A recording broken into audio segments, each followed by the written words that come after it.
Bueno, hemos dicho ya en diferentes ocasiones que uno de los grandes objetivos de la mercadotecnia es crear valor. Y mencionábamos también que para crear valor hay que revisar la estructura de las necesidades y de los deseos. Las necesidades son biológicas, no se pueden inventar, pero los deseos son mentales y ahí sí se puede abonar mucho. Y entonces cuando una marca resuelve bien necesidades y deseos, se vuelve una marca valiosa. Y eso es lo que hace la mercadotecnia, crear valor. Pero si el marketing lo que hace es crear valor a través de la configuración de productos y de marcas, vale la pena preguntar qué es lo valioso o cuándo algo se vuelve valioso. Mercadológicamente, digamos una respuesta rápida, lo valioso es aquello que representa algo bueno para la persona. Algo bueno porque nos permite o cubrir una necesidad biológica o atender un deseo mental. Y ahí, bueno, pues lo valioso es lo bueno por las cualidades del producto, es decir, por las características o la esencia del producto. ¿Qué hace por mí este producto? ¿Qué resuelve? ¿Qué características tiene que lo vuelve más importante que el otro? Pero no solamente hay valor en el qué, también hay valor en el cuándo. Es decir, el momento también entrega valor. Eso es algo que ha vuelto valioso a marcas de tiendas departamentales o de tiendas de conveniencia tipo Oxxo, porque en el cuando se vuelven valiosas porque lo que te acercan lo acercan 24/7, las 24 horas, los 7 días de la semana. No solamente se entrega valor en el qué o en el cuándo, también se entrega valor en el cómo, es decir, las maneras, las formas o hasta el estilo de resolver. De ahí que, por ejemplo, cualquier vehículo pudiera ser valioso porque te transporta de manera rápida. Pero en el cómo se abren diferencias entre las marcas.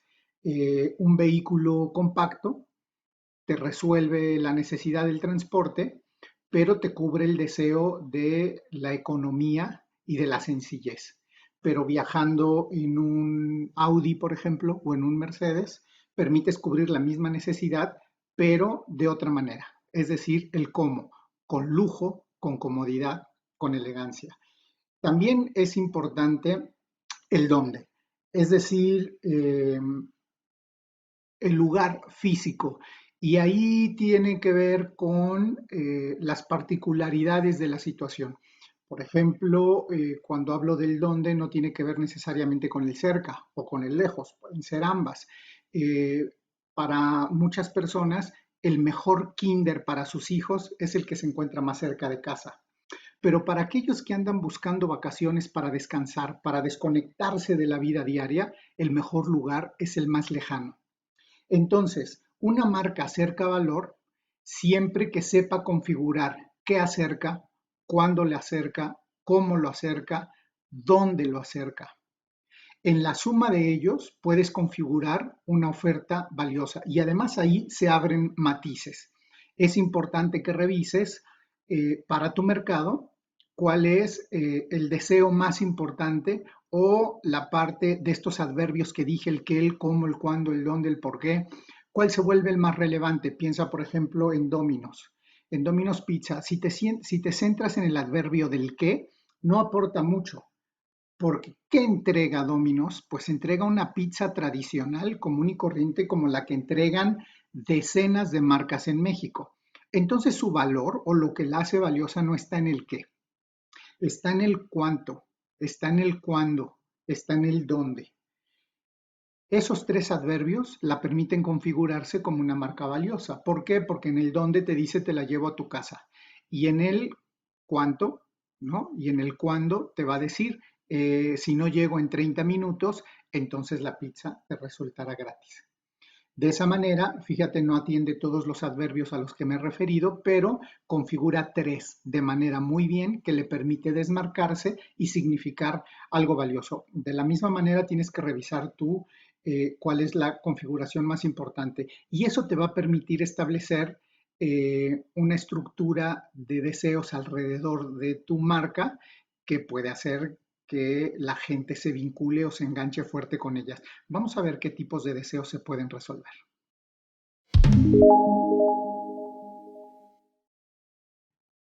Bueno, las marcas valiosas son aquellas marcas que mejor nos permiten resolver nuestras estructuras de deseo. Y de acuerdo a Adela Cortina, en su obra Por una ética de consumo, nos va a hablar de una serie de deseos que están vinculadas al consumo y que pueden hacer que la gente se enganche con determinadas ofertas.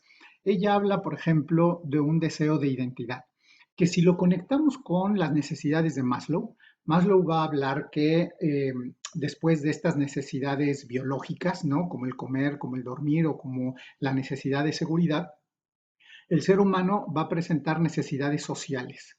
Entre esas necesidades sociales, el ser humano tiene necesidad sí de socializar, pero también el socializar significa sentirse pertenecido. Y entonces ahí el ser humano, para poderse sentir pertenecido, va a tener un deseo de igualdad. ¿Y por qué un deseo de igualdad? Porque en la medida en que yo siento que soy igual o similar a ciertos grupos, a ciertas personas, con ciertos comportamientos o con determinadas conductas, eso puede hacer que yo me sienta pertenecido. De ahí que muchas marcas que están vinculadas a la ropa, al calzado, a la música, funcionan muy bien para satisfacer el deseo de igualdad. ¿Por qué? Porque le permite, por ejemplo, a los jóvenes repetir un código de vestimenta y que lo ven en un sinnúmero de personas del mismo segmento.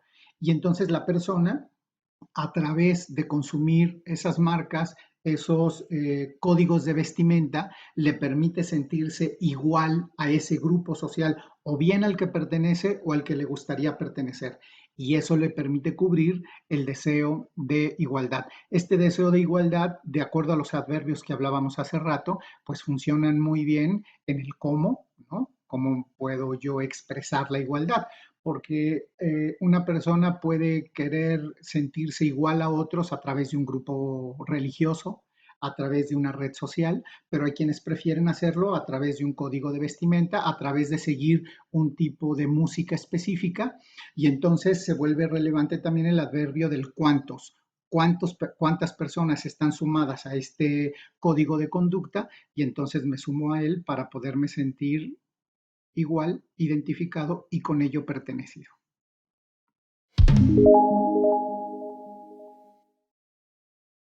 Otro deseo, no menos importante que el anterior, es el deseo de identidad.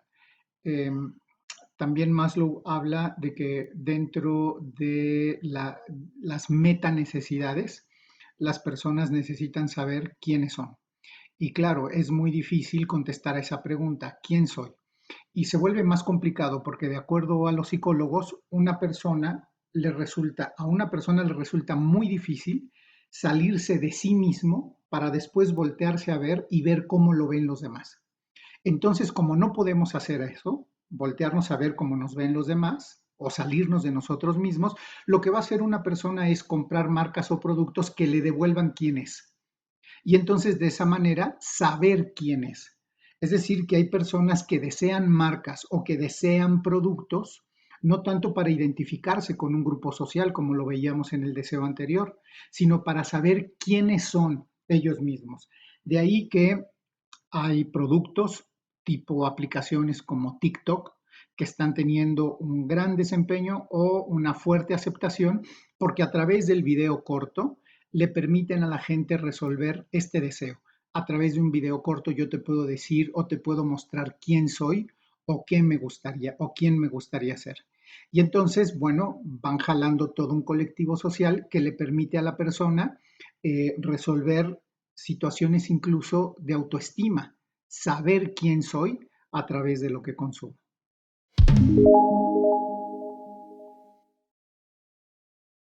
Uno de los esfuerzos con mayor desempeño a mí me parece que es el deseo de compensación y es aquel que le permite a una persona compensar el esfuerzo o el sacrificio hecho en la vida cotidiana. Es decir, que es un deseo que aparece cuando la persona dice, por ejemplo, he pasado 15 días muy fuertes a dieta y deseo compensarlos comiéndome un buen helado. O bien aquellos que dicen, he trabajado muy fuerte esta semana, me he dedicado fuerte al trabajo y el fin de semana lo quiero compensar con un buen vino, con una buena comida, con una buena cena. Y entonces hay marcas o productos que se vuelven relevantes en la vida de una persona porque le permiten resolver esos deseos de compensación. Es decir, le permiten a la persona trasladar los esfuerzos o los sacrificios puestos en una situación o en una categoría, le permite trasladarlos para resolverlos a través de otras circunstancias.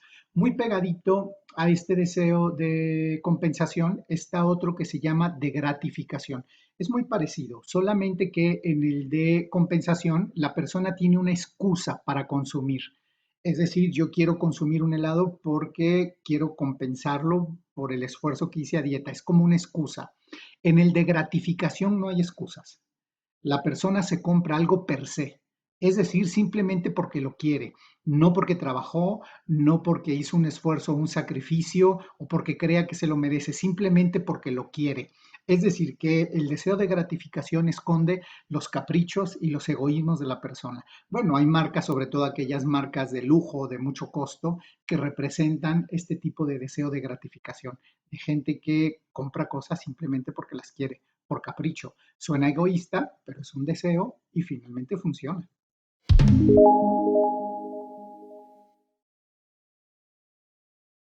Y en países que presentan una estructura social y gubernamental como la de México, la seguridad no solamente es una necesidad básica en la pirámide de Maslow, ¿no?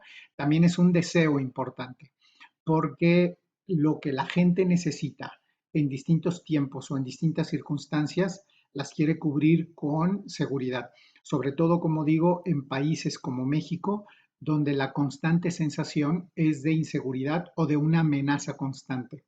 De ahí que hay marcas que se vuelven relevantes más que por el beneficio que acercan o por el momento que resuelven, se vuelven valiosas por los criterios de seguridad que te acercan. Y eso se les vuelve un garante de éxito. ¿Por qué? Porque la gente busca seguridad física, seguridad biológica, seguridad psicológica y seguridad económica. Y entonces las marcas que te permiten resolver esos tipos de seguridad atienden a uno de los deseos más importantes. A mí me parece que en el caso de Uber, eso es algo que prácticamente le garantizó el éxito. Le permitió entrar con una oferta de transporte público con seguridad física, seguridad económica y me parece que incluso psicológica. Por ahí tuvo sus desequilibrios, pero lo pudieron enfrentar bien y se ha vuelto una marca líder por atender necesidad y deseo de seguridad.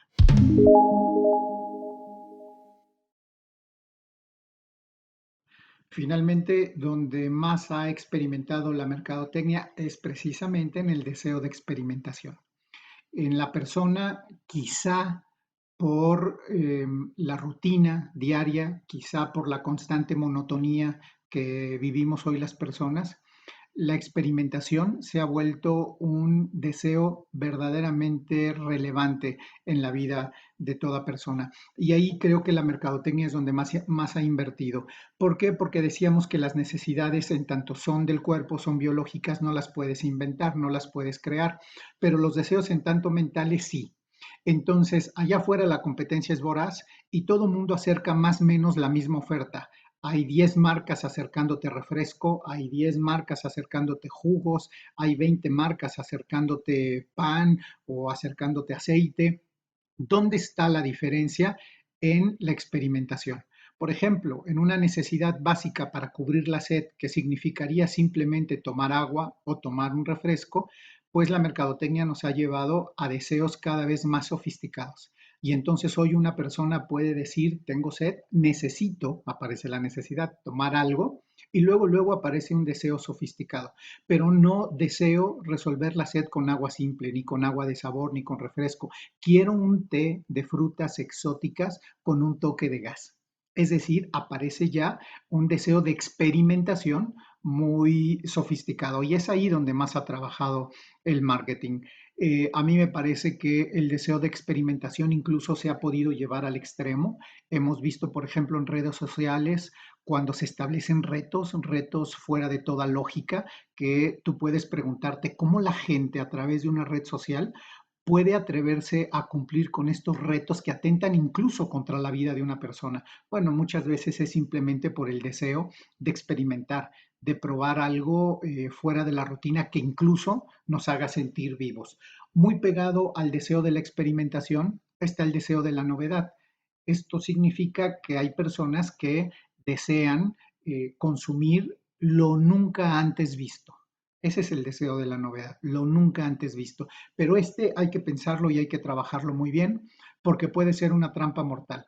Es decir, que el deseo de la novedad es amplio, pero puede cubrirse inmediatamente. Por eso tenemos este tipo de negocios que se van reformulando constantemente porque la gente tiene un deseo de novedad, pero una vez que va y consume, quedó resuelta la novedad y entonces no regresa. ¿Por qué? Porque no había más oferta de valor, no había nada más valioso que la novedad por la novedad misma. Y entonces esto se vuelve en efecto boomerang contra la marca y la puede hacer fracasar. Hay que pensar muy bien el deseo de experimentación y de novedad. En conclusión, todos estos deseos pueden convertirse en un signo o un símbolo de valor para una marca. Las marcas más valiosas pueden ser aquellas que configuran una mejor manera de resolver el mayor número de deseos, o bien aquellas que solamente atienden un deseo pero nadie más lo estaba resolviendo, o aquellas que atienden un deseo que atienden otras, pero lo hacen mejor que ninguna. Eso nos permite separar lo malo de lo bueno y lo bueno de lo extraordinario. ¿Ok? Entonces, mercadológicamente, piensa tu producto o tu servicio, ¿qué deseos resuelve? ¿Cómo puedo mejorar la estructura de los deseos? ¿Cómo puedo reconfigurar mi producto para que signifique mejor valor en la mente del consumidor?